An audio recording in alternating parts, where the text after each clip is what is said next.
Do we gang?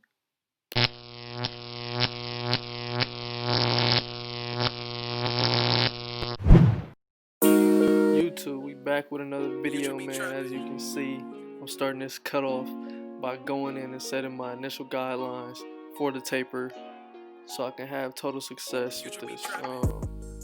So my client is just getting the aligning the taper, simple, getting his beard cut off, getting the goatee. So all I did was just go in, put in my lines to set myself up for greatness. Then as you can see, I always start with the back taper because, you know what I'm saying, when you focus on one side, you should always focus on the other side the same way. So I'm focusing on the back first, so when I get to the side tapers, you know what I'm saying, I can make that that transition to each side, you know, as it should be.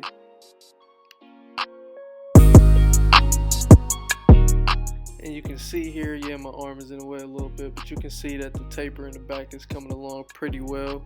All I'm doing is going at each line with the different guards. So I started out with my trimmers to put in the initial ball line, and then I went with my clippers all the way open, make that second guideline.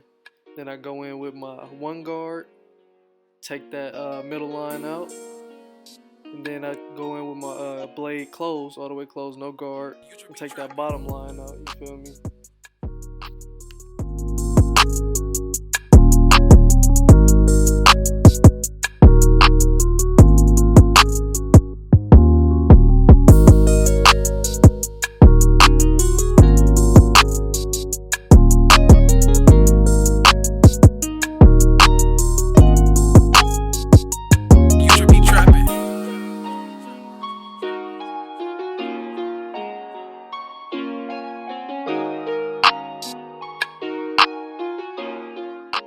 So as this back taper comes to a close, I'm going to transition to the right side of my client's head and begin the side taper. And it's pretty much using the same formula, doing the same thing you just did with the back, only doing it to the sides. And what you do to one side, you always want to do to the other side.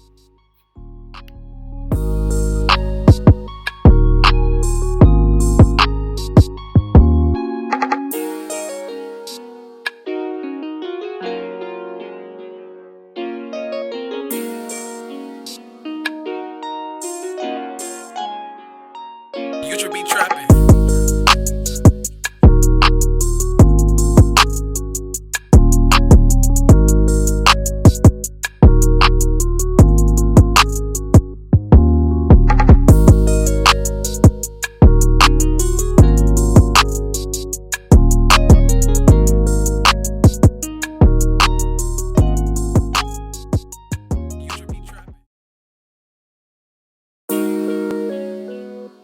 Future be trapping.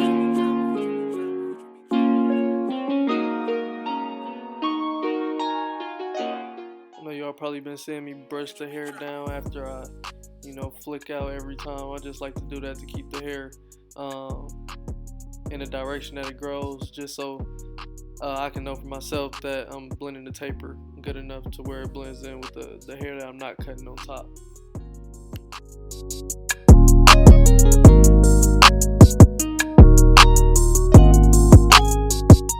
Future be trapping.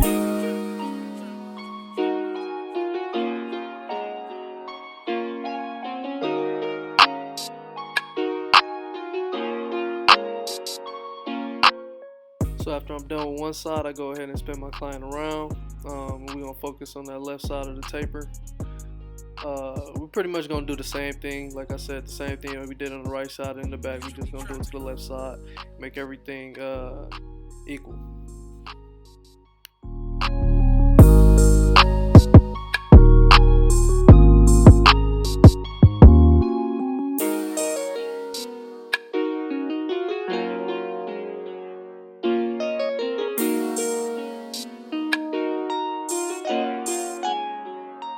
Future be trapping.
my spritz.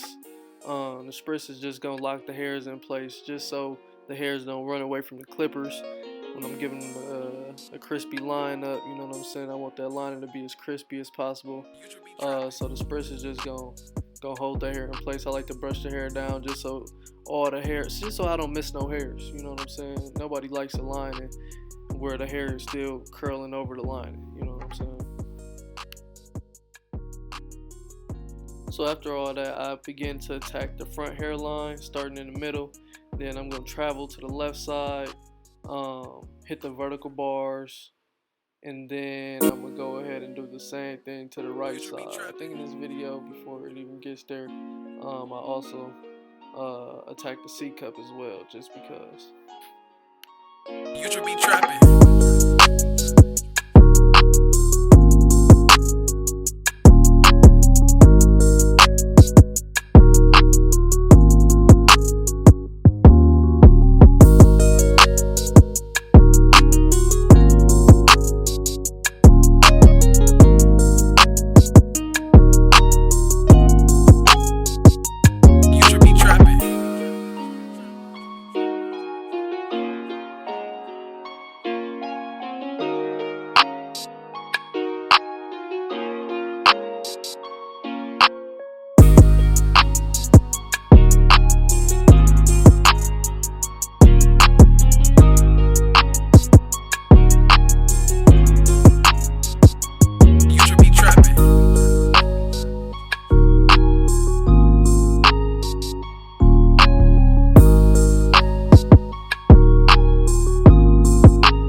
And once I'm done with the right side of the head, I like to spin my client around and just attack the back just like that, because it's the first thing that I see, the first part of the head that's pointed towards me.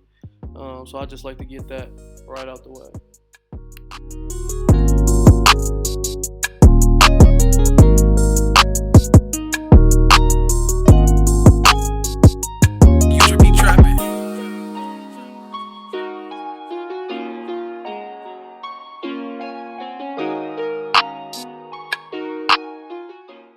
Then I just go ahead and finish it off by coming back to the front of the head, starting in the middle, and then tapping my way to the right side to that vertical bar. I hit the vertical bar, and then I just hit the C cup at the end to finish it off.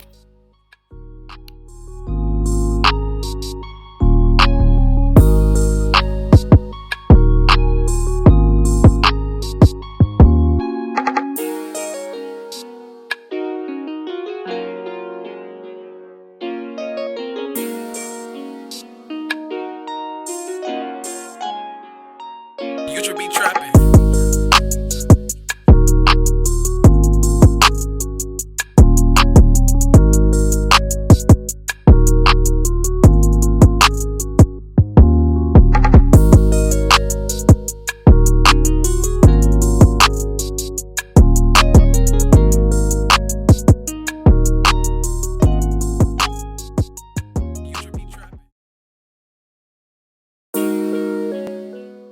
And this right here is my favorite part of this video, because as you can see, my client's not even done yet. He's nowhere near done, and he went and gave that look in the mirror when I turned around, and he gave a head nod like, oh yeah, I'm crispy. I can't wait till I get out of this chair, man. See, that is why I cut. That's what I look for when I cut. I love it. And here I end up going in with my color enhancements and my pencil. He's gonna be even crispier. You're not gonna know what hit him when he get out of this chair, and I'm not even done. The man's beard is still on, but I'm hitting him with the color enhancements. Then I'm hitting him with the pencil on the outline to conceal that line. It's just gonna be crazy, man.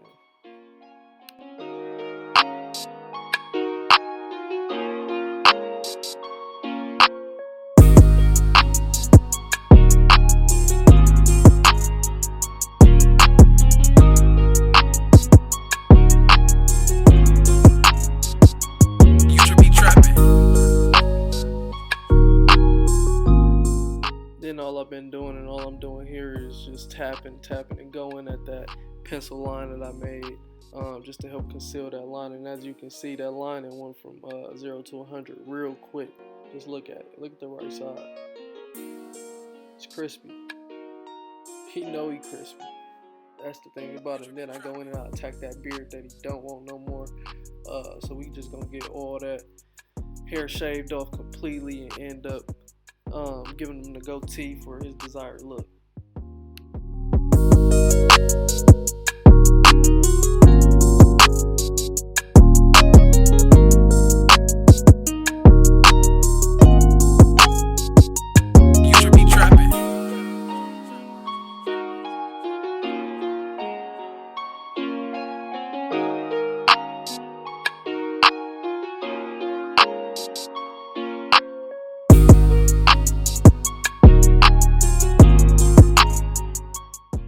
Y'all can probably tell that I switched from my Babyliss Gold FX trimmers to my Slimline Pros, and I only did that just because my gold trimmers are my hitters. They're real sharp, and I really don't like using that on the face, just because of irritation purposes. I know when I use them on myself, they're easily to give whelps and cut the skin or break the skin.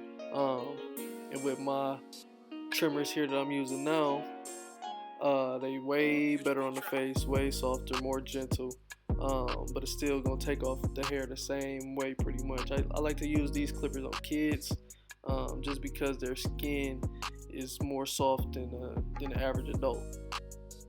And here we just finishing my boy up. I give you a straight ahead look at the cut. All I'm doing is just taking off the loose hairs that I see, finishing up the cut, making sure everything is desired, fits his desires, it's perfect for him, and all that, man. So with that being said, man, you know how we do, man. Get ready for the next video. I'm out.